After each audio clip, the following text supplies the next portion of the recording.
Hi all, இன்றைக்கி நம்ம கோதுமை மாவில் நூடுல்ஸ் ரெசிபி பார்க்கலாமா? ஸோ இது ரொம்ப ஹெல்தி டேஸ்டியாக இருக்கும்.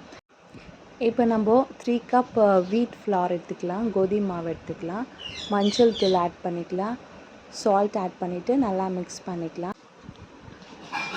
இப்போ நான் 1.5 கிளாஸ் வாட்டர் ஆட் பண்ணிவிட்டு நல்லா பிசைஞ்சிடலாம். ஸோ நான் நல்லா சாஃப்டாக ஆகிறதுக்கு ஆயில் ஆட் பண்ணிக்கிறேன். ரொம்ப நல்லா ஸ்மூத்தாக இருக்கணும், அப்போ தான் நூடுல்ஸ் உங்களுக்கு நீங்கள் பிழிஞ்சா வரணும். ஸோ அப்போ தான் நூடுல்ஸ் உங்களுக்கு வரும். தண்ணி நல்லா கொதித்த உடனே நம்ம நூடுல்ஸ் செய்ய ஸ்டார்ட் பண்ணலாம். ஸோ நல்லா வெந்த உடனே இப்போ ஒரு பேனில் ஆயில் ஆட் பண்ணிக்கலாம். 2 tablespoon of oil add பண்ணிக்கலாம். ஸோ இப்போ ஆனியன்ஸ் ஆட் பண்ணிட்டு 2 ஆனியன் ஆட் பண்ணிக்கிட்டு நல்லா வதக்கிக்கலாம். நல்லா கொஞ்சம் வதக்கணும். ஸோ நெக்ஸ்ட்டு நம்ம கேப்சிகம் ஆட் பண்ணிக்கலாம். 1 கேப்சிகம் இருந்தால் போதும். ஸோ இது நல்லா 2 வதங்கின உடனே நம்ம துருவி வச்சு கேரட் 2 கேரட் துருவி வச்சு கேரட்டு நல்லா ஆட் பண்ணிவிட்டு நல்லா மிக்ஸ் பண்ணிக்கலாம்.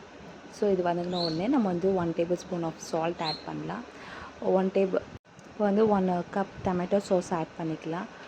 1 ஸ்பூன் சோயா சாஸ் ஆட் பண்ணிக்கலாம். ஸோ இது எல்லாமே மிக்ஸ் பண்ணிவிட்டு 1 டேபிள் ஸ்பூன் ஆஃப் மிளகாய் தூள், கரம் மசாலா இது ரெண்டுமே ஆட் பண்ணிட்டு நல்லா மிக்ஸ் பண்ணிக்கலாம். ஸோ ஆல்ரெடி நம்ம நூடுல்ஸ் இப்போ நம்ம நூடுல்ஸ் ஆட் பண்ணிவிட்டு நல்லா மிக்ஸ் பண்ணிக்கலாம். ஸோ சூப்பராக இருக்கும், ட்ரை பண்ணி பாருங்கள். ஸோ நீங்கள் கடையில் போய் வாங்க மாட்டீங்க, ஒன்ஸ் நீங்கள் ட்ரை பண்ணிங்கனாக்கா. இது குட்டீஸ்க்கும் ரொம்ப ஹெல்தி. இப்போ நம்ம ட்ரை பண்ணி சாப்பிடலாம். மைதாவில் சாப்பிட்றத இது best super dish. Always stay healthy life. Thanks for watching. Subscribe to my channel.